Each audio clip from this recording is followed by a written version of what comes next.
ہے میں آپ کو وہ تو ٹھیک ہے وہ نہیں کرنا چاہ رہا ہوں، لیکن ایک چیز ہمارا بھی مقصد یہ ہے کہ آپ بھی اس مسئلے کو سمجھیں، مجھے آپ سے کوئی دشمنی نہیں۔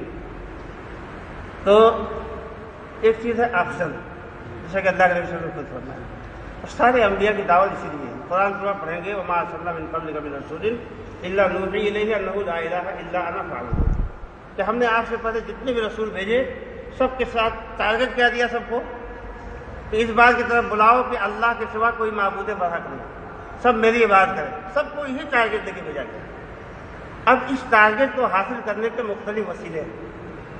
سب سے پہلا وسیلہ تو کیا ہے کہ بھائی آپ اپنی بات پہنچائیے، لوگوں کو دعوت دیجیے، ہے نا۔ جو لوگ دعوت کو مان لیں تو ان کو اس کا تقاضا بتائیے آپ کہ بھائی لا الہ الا اللہ کے یہ تقاضے ہیں۔ جب وہ تقاضوں کو سمجھ جائیں تو سب کا اجتماعی نظام بنا دیا۔ اجتماعی نظام اس لیے ہے کہ ان تقاضوں پہ صحیح طریقے سے عمل ہو سکے، لیکن اگر مان لیجیے وہ اجتماعی نظام نہیں بن سکتا ہے تو کیا اسلام میں اس کی رہنمائی نہیں ہے؟ اللہ کے نبی صلی اللہ علیہ وسلم نے پوچھا کہ اللہ کے نبی یہ بتائیے کہ اگر کوئی زمانہ ایسا ہے کہ مسلمانوں کا کوئی خلیفہ نہ ہو، کوئی جماعت نہ ہو، تب اس زمانے میں کیا کیا جائے؟ وہ آپ نے فرمایا کہ جتنے فرقے اس زمانے میں پائے جائیں گے، یعنی فرقہ کیا مطلب ہے؟ ہر آدمی اپنے نظریات کی طرف بلانے والا۔ اگر قرآن و سنت کی طرف دعوت دی جاتی تو فرقہ نہیں، فرقے وہ ہے جو اپنے نظریات کی طرف بلاتے ہیں۔ تو جتنے بھی فرقے ہیں سب کو چھوڑ دینا اور بالکل تنہا جا کے بیٹھ جانا۔ کیا سمجھے آپ؟ جب اتنی گمراہی عام ہو جائے، جب اتنا سلسلہ ختم ہو جائے تو یہ نہیں کہا کہ تم مطلب جو ہے سب کچھ ختم ہو گیا، پھر کچھ تمہارے لیے کوئی راستہ نہیں بچا ہے۔ یہ کہا کہ سب کو چھوڑ کے الگ ہو جاؤ، اپنی عبادت کرو، اپنے آپ کو بچانے کی کوشش کرو۔ تو ہر چیز اسٹیپ بائی اسٹیپ آتی ہے، درجہ بدرجہ ہوتی ہے، اور فرمایا کہ ادنیٰ اماطۃ الاذی عن الطریق، سب سے معمولی درجہ یہ ہے کہ راستے سے تکلیف کی چیزوں کو ہٹا دیا جائے۔ تو اسی میں کہیں حکومت کی ہے، تو حکومت کیا ہے؟ وسیلہ ہے، اس کو وسیلے کے درجے میں رکھیے۔ پہلے آدمی اپنے آپ کو عقیدے کے بعد پتہ چلا کہ شرک کر رہا ہے، اور اللہ تعالیٰ فرماتا ہے ان اللہ لا یغفر ان یشرک بہ ویغفر ما دون ذلک لمن یشاء، اللہ تعالیٰ شرک کو کبھی معاف نہیں کرے گا، اس کے سوا جتنی چیزیں سب کو معاف کر دے گا۔ اور آپ شرک بھی کر رہے ہو اور اللہ کی رحمتوں کی امیدوار بھی ہو، جبکہ اللہ یہ کہہ رہا ہے کہ رحمتوں کو دور کرنے والی یہ چیز ہے نا۔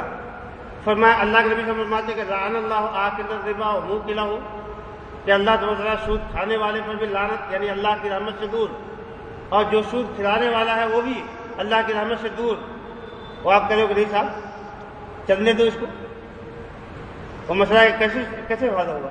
اللہ کی رحمت سے تو ہم دور ہو گئے، جو رحمت کے حاصل کرنے کا طریقہ تھا وہ طریقہ ہم نے استعمال نہیں کیا۔ تو یہ اسلام کو، وہی میں بھی کہہ رہا ہوں کہ اسلام کو ایک کل کی حیثیت سے سمجھیے، اور کسی جز کو کل کا درجہ مت دیجیے۔ جو چیز جس حیثیت میں ہے اس کو اسی حیثیت میں رکھیے۔ آتی کل ذی حق حقہ، ہر چیز جس کا جو حق ہے اس کو اس میں رکھا جائے۔ دیکھیے اس کے لیے مشہور حدیث حضرت سلمان کی، جب وہ حضرت ابو درداء کے یہاں گئے تو وہ نماز پڑھنے بھاگ رہے تھے، انہوں نے کہا نماز مت پڑھو، سو جاؤ۔ وہ روزہ رکھے ہوئے تھے، ان کا روزہ توڑوا دیا، کہا کھانا کھاؤ۔ ہاں، پھر یہ کہا کہ تمہاری آنکھوں کا تمہارے اوپر حق ہے، تمہاری بیوی کا تمہارے اوپر حق ہے، اور تمہارے نفس کا تمہارے اوپر حق ہے، تمہارے رب کا تمہارے اوپر حق ہے۔ فآت کل ذی حق حقہ، ہر حقدار کو اس کا حق دو۔ اور پھر یہ اللہ کے نبی صلی اللہ علیہ وسلم کے پاس ابو درداء گئے رضی اللہ تعالیٰ عنہ، اور کہا کہ دیکھیے سلمان ایسا تو کہتے ہیں، تو اللہ کے نبی صلی اللہ علیہ وسلم صدقہ سلمان، سلمان صحیح بات کرتے ہیں کہ جس کا جو حق ہے اس کو اس کا وہ حق ہے، یعنی کسی چیز کو اس کی ضرورت سے زیادہ آگے مت بڑھاؤ کہ نماز پڑھو تو نماز ہی پڑھو، روزہ رکھ رہے ہو تو روزے ہی رکھ رہے ہو۔ ہاں، کتنے لوگوں کو جہاد سے آپ نے روک دیا؟ کیوں روک دیا آپ نے؟ کیونکہ وہاں اس سے بڑا فریضہ اس کے سامنے۔ ایک آدمی آیا، کہا کہ اللہ کے نبی میری بیوی نے حج میں اپنا حج کرنے جا رہی ہے، لیکن میں نے جہاد میں نام لکھا دیا۔ تو آپ نے کیا کہا؟ جہاد میں مت جاؤ، اپنی بیوی کو حج کرانے جاؤ۔ ایک آدمی آیا، کہا کہ میں نے اپنی ماں کو چھوڑ دیا پیچھے اور جہاد میں اپنا نام لکھا دیا۔ کہا نہیں، اپنی ماں کے پاس جاؤ اور اس کی خدمت کرو، وہی تمہاری جہاد۔ ہر چیز کا اپنا اپنا درجہ ہے، تو وقت کے اور حالات کے اوپر۔ ہاں، ایسا بھی ہوتا ہے کہ 3 صحابہ جنگ میں نہیں گئے تو ان کا بائیکاٹ کر دیا تھا، ایسا بھی؟ وہ اس وقت کا تقاضا تھا۔ ہاں، یہ تو تقاضے کے اوپر ہے کہ کسی کو قانون نہیں بنا سکتا اس چیز کو۔ اچھا، مجھے ایک چیز اور پوچھنا چاہ رہا ہوں کہ آپ نے وہی راس المال والی بات کہ اللہ کے رسول کی زندگی ہم دیکھتے ہیں تو اللہ کے رسول کے چاچا جو تھے وہ ایمان نہیں لائے تھے، لیکن اللہ کے رسول یہ چکر میں نہیں پڑے گا میرے چاچا پہلے ایمان والے بن جائیں میں تب دوسرے کو دعوت دوں، تو انہوں نے چھوڑ دیا ان کو، آگے بڑھ گئے۔ مکہ والے ایمان نہیں لائے تھے، مدینہ میں پہنچ گئے پورے، اس کے بعد میں کیسر اور کسرا کی طرف انہوں نے وہ چاہتے تو پہلے مکہ والوں کو ایمان میں لاتے، اس کے بعد میں کیسر کسرا کے بعد دعوت بھیجتے، لیکن اللہ رسول ہی نہیں کیا۔ دیکھیے نبی جو ہے نا وہ کسی کے لیے خاص نہیں تھی، سب سے بڑی بات یہ ہے اللہ کو بتایا جب آپ کو حکم دیا کہ انذر عشیرتک الاقربین کہ آپ اپنے قریبی لوگوں کو ڈرائیے، پھر اس کے بعد حکم ہوا دعوت عامہ آپ کو کہ دعوت عام دیجیے، تو جیسے جیسے اللہ کا حکم ہوتا گیا ویسے ویسے آپ دعوت کا کام کرتے گئے۔ ہاں اچھا، دوسری بات یہ ہے کہ اللہ کے نبی صلی اللہ علیہ وسلم کے سامنے سب زیادہ تر کافروں کی تعداد تھی، اکثر لوگ جو ہے کافر تھے اور سب کو نئے نئے مسلمان کرنا تھا۔ پھر جب لوگ مسلمان ہو گئے آپ نے ایک زمانے میں سب کو ہجرت کا حکم دیا کہ سب لوگ ہجرت کرو، لیکن بعد میں آپ نے منع کر دیا کہ ہجرت مت کرو، یعنی مدینہ مت آؤ، لا ہجرت بعد الفتح، فتح کے بعد ہجرت نہیں ہے۔ کیوں آپ نے منع کر دیا؟ حالانکہ ہجرت کا ثواب آپ نے کیا بتایا تھا؟ وہی ثواب بتایا تھا جو اسلام کا ثواب ہے۔ سمجھنے کی چیز ہے کہ نہیں سمجھنے کی چیز؟ تو اس وقت اب ہجرت کی مدینہ میں اتنی جگہ نہیں رہ گئی ہے اور قبیلوں میں اسلام کو پہنچانے کی ضرورت ہے۔ جب یہاں کے صحابہ جا کے رہیں گے وہاں لوگ دیکھیں گے تو ان سے متاثر ہوں گے، ان کی تربیت کا کام ہوگا، تو اس لیے ان کو قبیلوں میں لوٹا دیا گیا۔ تو وقت کی نزاکت تو سمجھنا ہے۔ ہم یہ اس لیے کہہ رہے ہیں راشد مال کہ ہمارا مسلمان اگر شرک میں مبتلا ہے، کفر میں مبتلا ہے، اللہ کی طرف سے لعنت والے کام میں مبتلا ہے، تو ہماری ذمہ داری پہلے ہوتی ہے۔ اللہ تبارک تعالیٰ نے بھی یہی قاعدہ بتایا ہے کہ الاقرب فالاقرب، کہ جو جتنا قریبی ہے اس کی زیادہ ذمہ داری ہے۔ اسلام میں کیا بتایا گیا کہ کلکم راعٍ وکلکم مسئول عن رعیتہ، تم میں سے ہر آدمی چرواہا ہے اور ہر آدمی سے اپنی رعیت کے بارے میں سوال ہوگا۔ حدیث ہے کہ نہیں ہے؟ تو کہا گیا کہ آدمی اپنے گھر والوں کا سردار ہے تو اس سے گھر والوں کے بارے میں سوال ہوگا۔ کیسے؟ اللہ تعالیٰ نے قرآن مجید میں کیا فرمایا؟ قوا انفسکم واہلیکم نارا، کہ اپنے آپ کو اور اپنے اولاد کو جہنم کی آگ سے بچاؤ۔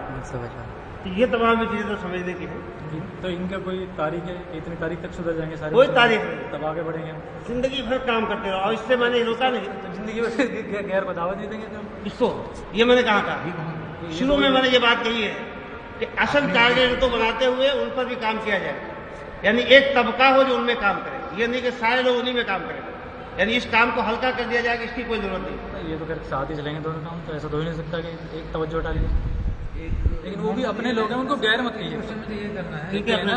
تو بھائی وہ بھی ایک ماں باپ کی اولاد ہیں، حضرت آدم ہوا سے وہ بھی، یہ سب جذباتی باتیں اللہ نے کہا تو ہمیں آپ کو کہنے کی کیا ضرورت ہے؟ ان کی غلطی ہے، اللہ نے ان کے ہمارے درمیان فرق کر دیا۔ اللہ تعالیٰ نے فرمایا یا ایھا الذین آمنوا لا تتخذوا الکافرین اولیاء، اے ایمان والو کافروں کو اپنا دوست مت سمجھو، چاہے وہ تمہارے باپ ہی ہوں چاہے تمہارے بھائی ہو۔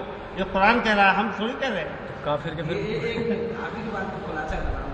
اصلیت میں کیا ہے، کافی عرصے سے اوپر کے اندر نوجوانوں میں خاص طور سے پرچہ تقسیم ہوتا ہے اور کچھ کتابوں کی نام بھی دی ہوئی ہیں، تو اس میں رسالہ یہ ہے کہ صاحب خلافت کے بغیر صلاح، اس پر تھوڑی سی خصوصاً اس علاقے کے بنا خلافت کے آپ میرے آگے کا مقصد اب یہی سب جہالت کی باتیں ہیں، وہی چیز ہے کہ جس کا جو درجہ نہیں ہے اس کو وہ درجہ دینا ہے۔ ہاں اب اگر آپ یہ کہہ دو کہ مطلب یہ آپ کے پاس صحیح نہیں تو کہیں گے خلافت کو مانتے نہیں،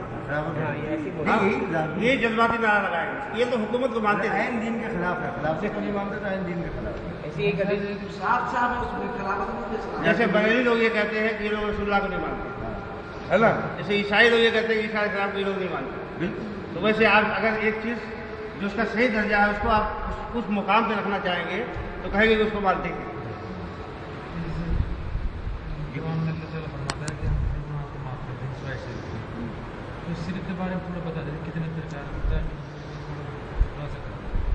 دیکھیے کیا ہے کہ ہر وہ کام جو اللہ کے لیے کرنا چاہیے اس کام کو اللہ کے سوا کسی اور کے لیے کیا جائے تو وہ شرک ہے۔ اب اس میں بہت ساری چیزیں داخل ہو جاتی ہیں، جیسے